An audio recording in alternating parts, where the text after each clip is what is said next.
এদিকে বিশ্বকাপের mega final ঘিরে বাংলাদেশে উন্মাদনা তুঙ্গে। রাজধানীর বিভিন্ন স্থানে বড় পর্দায় ম্যাচ উপভোগে রাখা হয়েছে নানা আয়োজন। এই মুহূর্তে জাতীয় সংসদ ভবন এলাকায় আছেন আদনান তুর্য, বনানী পূজা মাঠে নেওয়াজ শুভ এবং ঢাকা বিশ্ববিদ্যালয়ে আছেন জিহাদ আল হাসান। সরাসরি শুরুতে যাচ্ছি তুর্যর কাছে।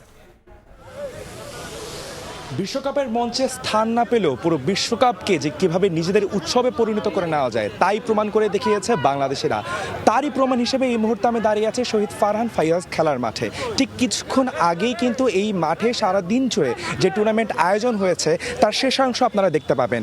সারা দিন জুড়ে বেসরকারি বিশ্ববিদ্যালয়ের ফুটসল টুর্নামেন্ট এবং প্রতিবন্ধী ব্যক্তিদের জন্য আয়োজিত ফুটসল টুর্নামেন্টের শেষ অংশ এখানে হয়েছে। পুরস্কার বিতরণী অনুষ্ঠানে একটু আগে মির্জা ফখরুল ইসলাম আলমগীর উপস্থিত ছিলেন এবং রাত 1টার সময় কিন্তু এইখানেই বিশাল বড় মঞ্চ স্ক্রিনিং করা হবে আজকের স্পেন ভার্সেস আর্জেন্টিনার ফুটবল ম্যাচটি। বিশ্বকাপ ফুটবলের যে উন্মাদনা তা কিন্তু ইতিমধ্যেই সবার মধ্যে ছড়িয়ে আছে। এই মুহূর্তে কিন্তু আপনারা দেখতে পাচ্ছেন প্রতিবন্ধী ব্যক্তিদের মধ্যে যারা আসলে চ্যাম্পিয়ন হয়েছে তারা কিন্তু তাদের অফিসিয়াল ফটো সেশনটি একটু আগে এখন করছেন। সবাই বেশ উচ্ছ্বাসিত রয়েছেন তাদের মধ্যে। একটু আগে সারাদিন ধরে যে বেসরকারি বিশ্ববিদ্যালয়ের স্টুডেন্টরা এই মাঠে খেলেছেন তারাও বলছেন যে আমাদের নতুন করে উন্মাদনা, নতুন করে যেই একটি প্রেরণা তা কিন্তু দিচ্ছে আজকে পুরো বাংলাদেশের ফুটবল উন্মাদনা।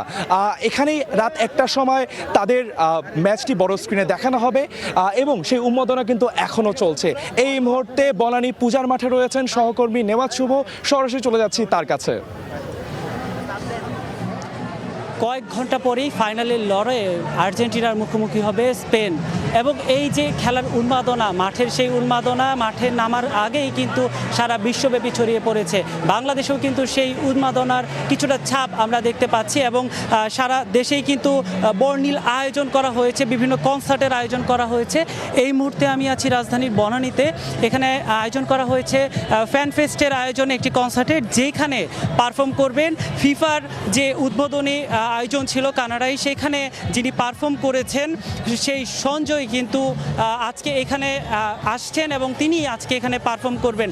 তাকে ঘিরে এই কনসার্টে দর্শকের উন্মাদনা যেমন আমরা দেখতে পাচ্ছি, তেমনি কিন্তু প্রিয় দলের যে সমর্থন, যারা যেটাকে করছেন, যে দলকে তারা সমর্থন করছেন, সেই দলের সমর্থনে তারা কিন্তু জার্সি পরে এসেছেন এবং এখানে অনেক ধরনের অ্যাক্টিভিটিসের আয়োজন করা হয়েছে। এখানে যারা আসলে আসছেন দর্শনার্থীরা, উৎসুক দর্শক যারা আসছেন, তাদের বিনোদনের জন্য বিভিন্ন ব্যবস্থা রাখা হয়েছে এবং এইখানে যে খেলার আয়োজনগুলো করা হয়েছে সবাই বেশ আগ্রহের সঙ্গে কিন্তু সেই খেলা উপভোগ করছেন এবং আমাদের এখানে যে আমরা দর্শকের সঙ্গে যখন কথা বলছিলাম, তারা আসলে ফাইনাল নিয়ে যতটা বেশি প্রত্যাশী এবং তারা তাদের প্রিয় দলকে যেভাবে সমর্থন দিচ্ছে, তেমনি কিন্তু আসলে কাপের বিষয়েও কিন্তু তারা আশাবাদী।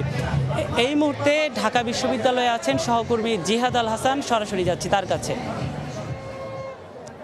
আর কিছুক্ষণ পরেই কিন্তু বিশ্বকাপের পর্দা নামবে। সেই পর্দা নামার আগে কিন্তু ফাইনাল ম্যাচ আর্জেন্টিনা এবং স্পেনের। এই ম্যাচ ঘিরে দর্শকদের যেমন আগ্রহ রয়েছে, বাংলাদেশি দর্শকদেরও কিন্তু সেই আগ্রহ রয়েছে। আর বাংলাদেশি দর্শকদের আগ্রহের মধ্যে সব থেকে বেশি কিন্তু টিএসসি। এই টিএসসিকে বা দর্শকরা কিন্তু একদম চোখে চোখ রাখেন বা টিএসসিতে সবার আগ্রহ থাকে টিএসসিতে খেলা দেখার। তো এই মুহূর্তে আমি টিএসসিতে দাঁড়িয়ে আছি, দর্শকরাও কিন্তু আসতে শুরু করেছেন। আর্জেন্টিনা এবং স্পেন ম্যাচ কেন্দ্র করে সমর্থকরা কিন্তু এখানে ভিড় করছেন, যেমন প্রিয় দলের জার্সি, পতাকা বা রং বা পতাকার রং কিন্তু গালে মেখে তারা এসেছেন এবং ভুভুজেলা কিন্তু তারা বাজাচ্ছেন প্রিয় দলকে সমর্থন দিতে এবং সেই সঙ্গে কিন্তু দর্শকরা ভালো একটা উন্মাদনার সঙ্গে রয়েছেন। তারা এই দলকে বা আর্জেন্টিনাকে চ্যাম্পিয়ন হিসেবে দেখতে চান। যে এর আগে কিন্তু আর্জেন্টিনা ফাইনাল খেলেছে এবং চ্যাম্পিয়ন হয়েছে, তো আর্জেন্টিনার জন্য যেমন শিরোপা ধরে রাখার। আমি একটু কিছু সমর্থকদের সঙ্গে কথা বলতে চাই। আর্জেন্টিনা এই ম্যাচটা আসলে জিততে পারবে কিনা? অবশ্যই পারবে, 100%।